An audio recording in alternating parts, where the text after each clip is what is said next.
always believed I knew everything about my marriage, that the decisions we made were mutual.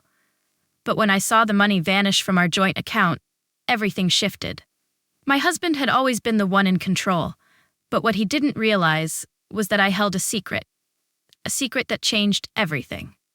As I pieced together the truth, I realized this was no longer just about betrayal.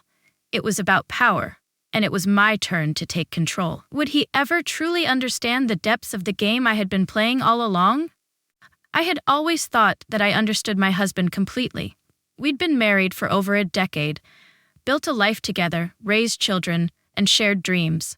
Our relationship was never perfect, but it was solid, until one afternoon, everything changed. It started with a routine call from the bank. "Mrs. Lee, we wanted to inform you of some unusual activity on your joint account," the voice on the other end said, its calm tone instantly triggering my unease. "A large sum has been withdrawn today. The transaction was made by your co-account holder." I froze. My mind raced as I tried to process the words. My husband had access to the account, but he had always been careful with our finances. We'd always had clear boundaries, clear expectations. Sure, he liked to splurge every now and then, dinners, weekends away, but we had never dipped into our savings or taken any big risks. What was going on? "Could you please tell me how much was withdrawn?" I asked, my voice sounding steadier than I felt. There was a slight pause before the bank representative answered. "A sum of $100,000. My heart sank. $100,000? It didn't make sense. I'd known about the family budget, the monthly expenses. Everything was accounted for. My husband never made any decision without consulting me first, or so I thought. I thanked the representative and hung up, my mind spinning. What could he possibly need that much money for? Panic set in. I quickly opened the banking app on my phone, scrolling through the transactions. There, in black and white, was the withdrawal, $100,000. The recipient? An account I didn't recognize. No explanation, no details. Just a name I'd never seen before. I felt like the floor had been pulled out from under me. I'd always prided myself on being an equal partner in our marriage, on sharing everything. But now I was staring at something that didn't make sense, something that felt like a betrayal. I tried calling my husband immediately, but he didn't pick up. I left a voicemail, my tone calm but tense. "Call me back. I need to know what's going on." I waited, staring at the screen, hoping he would explain it all away. I didn't want to jump to conclusions. Maybe there was a perfectly reasonable explanation, some business deal I didn't know about. But deep down, I could feel it. The nagging, awful certainty that something was terribly wrong. Hours passed, and I began pacing around the house, the silence pressing in on me. His absence, his avoidance, it all felt deliberate. My mind raced through all the possible scenarios. The more I thought about it, the more I couldn't shake the feeling that this wasn't just a simple mistake. He had done this deliberately. But why? And who was the other person involved? Finally, he called back, but it wasn't the reassuring voice I had expected. His tone was off, shaky. "Hey, it's all good. I just needed to handle something urgent and I'll take care of it." That was all. No explanation, no details. The unease in his voice was unmistakable. He didn't sound like someone who had done nothing wrong. He sounded guilty. I tried to stay calm. "What exactly did you need the money for? I don't understand. This is a huge amount." There was a long pause. I could almost hear his thoughts racing, searching for a lie to cover the truth. And then with a voice that barely masked his nervousness, he said, "I'll explain everything later. Just trust me, okay? Trust him." The words hit me like a slap. Trust him? I didn't know what to trust anymore. I hung up the phone, my mind in turmoil. Something was happening and I couldn't put my finger on it, but I knew one thing for sure. This was just the beginning. I had to find out the truth. I felt a strange sense of satisfaction, mixed with a tinge of guilt. I had always wanted to keep this part of my life separate, to maintain some control, but now it felt like a lifeline. He had no idea. My husband had always assumed I was just the supportive wife, the one who stayed home, managed the kids, and handled the household. He had never suspected that I had been quietly building an empire of my own. But it wasn't just about the money. It wasn't even about the business. It was about power, the power to make decisions, to control my own destiny. While he was out there playing his games, I was quietly positioning myself as the one who could walk away from it all if I needed to. The more I uncovered, the more I felt like I was holding all the cards. And for the first time in a long while, I realized I didn't need him to validate me, to prove that I was capable. The business, my financial independence, my knowledge, it was all mine. I didn't owe him anything. But there was something else I had to know. As I continued to dig, I began searching through the phone records, emails, and text messages. I needed to find out who this woman was, the one he had been sending money to. Was it an affair, a moment of weakness, or something deeper? I had to know the truth, and nothing, not even the comfort of ignorance, was going to stop me. As I sat there, my mind racing with questions, I realized just how much power I had quietly accumulated over the years. It wasn't just about the money, it was about the control I had over my own life, the life he thought he was controlling. And now, it was time to make sure he realized that. The discovery of my hidden power felt like a breath of fresh air, but it also came with a nagging sense of unease. I had built my own life, my own empire, one that my husband knew nothing about, but that didn't explain everything. The money he withdrew wasn't just a careless act, it was tied to something much darker. I could feel the weight of the mystery pressing down on me. Who was this woman, and why had he sent her such a large sum? I knew that the only way to truly understand what was going on was to follow the trail. So I began my search, methodically, carefully, every detail calculated. If he thought he could keep secrets from me, he was about to learn just how deeply I could dig. I started with the phone records. I had always respected his privacy, but after what I had uncovered, that respect had faded. I needed answers. I found an unmarked number, one that hadn't been in his contact list before, a number that had been receiving frequent calls and texts. My stomach churned as I copied it into my phone, feeling the urge to know everything about this woman. I decided to call. It wasn't my first instinct, but my curiosity won out. The phone rang twice before it clicked on, and a woman's voice answered, soft and polite. "Hello?" I froze. My heart raced. What was I doing? But I pushed forward, swallowing the lump in my throat. "Hi, is this—" I hesitated. "Sarah?" There was a brief pause on the other end, followed by a nervous laugh. "Who's this?" I couldn't believe I was doing this. My hands were shaking as I gripped the phone tighter. "I'm his wife," I blurted out. The words left my mouth like a shot, raw and unfiltered. The silence on the other end was almost unbearable. For a long moment there was no reply. Then a soft sigh. "I thought you might be." My blood ran cold. I wasn't sure if I was ready to hear what came next, but the words were out there now, and I couldn't take them back. "What's going on? Why is he sending you money?" The woman hesitated again, her voice barely a whisper. "He told me he was helping me. I never wanted this to happen. I didn't mean for it to go this far." Something shifted inside me. The calm tone, the regret in her voice, it didn't match the accusations I'd been building up in my mind. She wasn't the villain in this story, at least not entirely. I realized then that there was more to this than a simple affair. It was a twisted mess, a tangled web of lies, desperation, and manipulation. She wasn't some heartless mistress. She was someone caught up in something she couldn't control either. I pressed on, the words tasting bitter. "How long has this been going on?" "A year," she replied, her voice breaking. "He said he was going to leave you, that you weren't enough for him, that he wanted to be with me." I felt a wave of nausea hit me.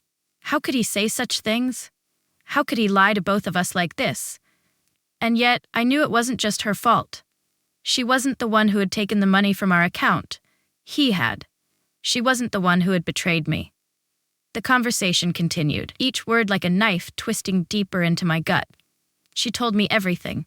How they met, how he had promised her a future, how she had believed him, even when the signs were clear that something wasn't right.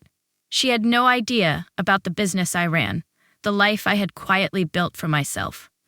All she knew was the man he had painted himself to be, the man who had promised her everything and then turned his back on her when it suited him.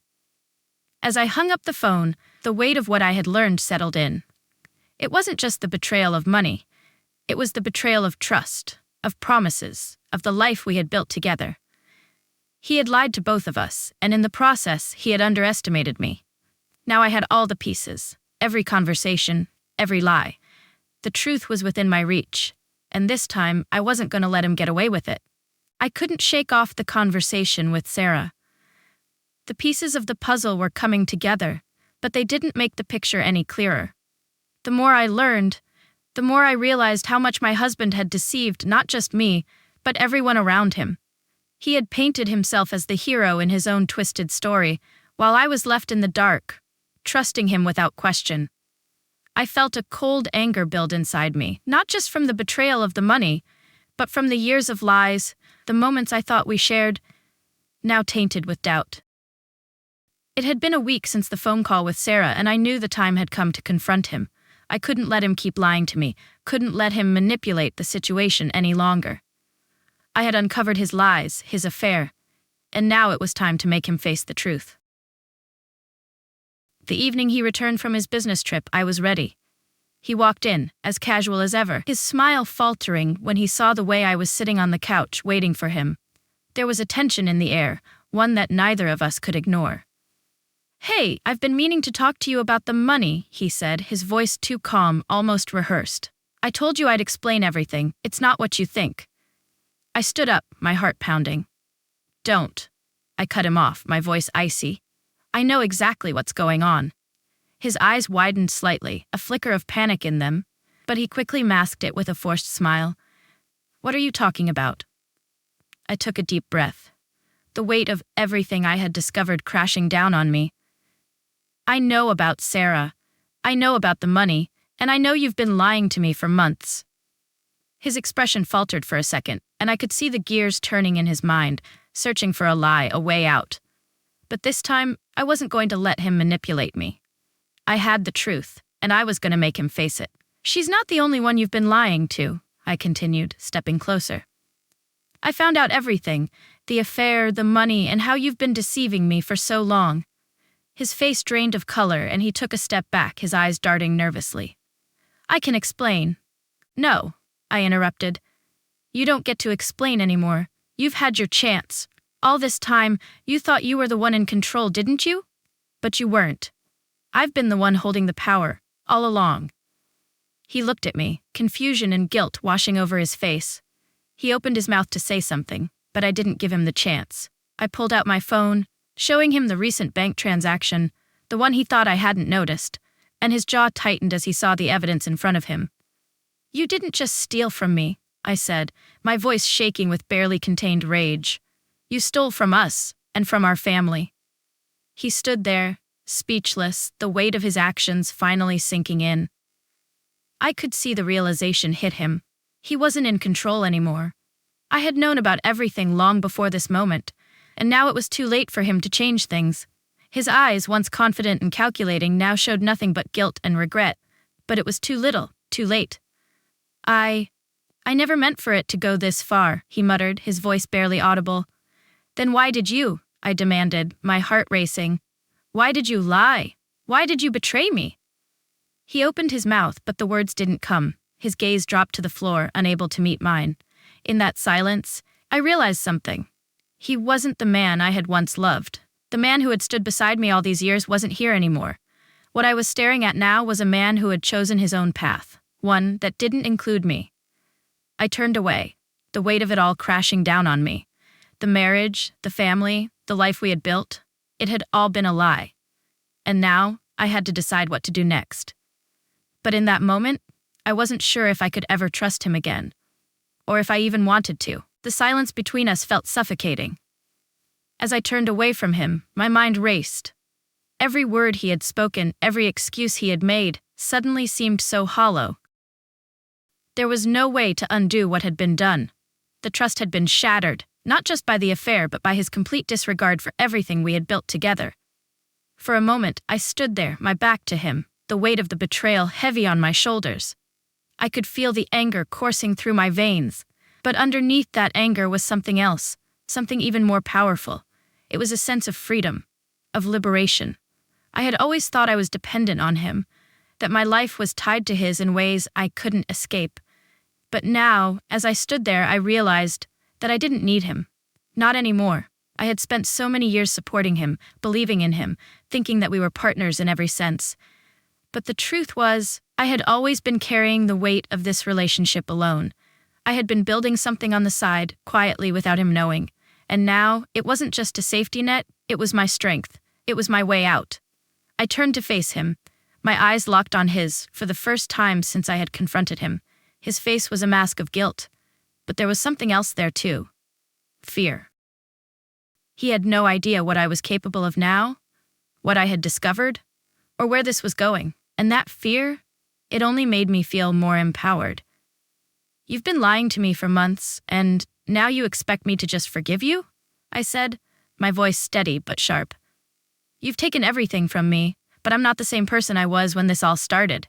I've built something for myself, and I'm not going to let you ruin it." He opened his mouth to speak, but I raised my hand, silencing him. "No, you don't get to say anything else. I don't want your explanations or your apologies. I want the truth, and I've already got that. I don't need you anymore." His face twisted in disbelief. "What are you saying? Are you leaving me, after everything we've been through?" I didn't hesitate. "Yes, I'm leaving you. I waved my hand between us. "This isn't real anymore. You've chosen your path, and now I have to choose mine." His face crumbled, and for a moment, I felt a pang of something, regret, perhaps, but it was fleeting, easily replaced by a surge of relief. I had made my decision. I wasn't going to let him drag me down any further, wasn't going to live in this suffocating lie. "I'll take the kids, I'll figure this out," I continued, my voice calm, almost detached. "And I'll make sure they never see the kind of man you've become. You don't deserve them, not after what you've done." There was nothing he could say to that. The look in his eyes told me everything. I had taken the power back. He had thought he was the one who controlled everything, but I had quietly built a foundation for myself that he could never touch. I didn't need him to survive. I didn't need his approval. I was free. As I walked past him, heading toward the door, I felt something shift within me. The weight that had been pressing on my chest for so long began to lift. I wasn't just walking away from him. I was walking into something new. I was walking into a future that I controlled, a future where I made the rules, where I was no longer defined by anyone else's actions. For the first time in years, I felt alive. I wasn't just a wife, a mother, a partner. I was me. And that was all I needed to be. As I stepped out the door, I didn't look back. I had made my choice, and I was ready for whatever came next.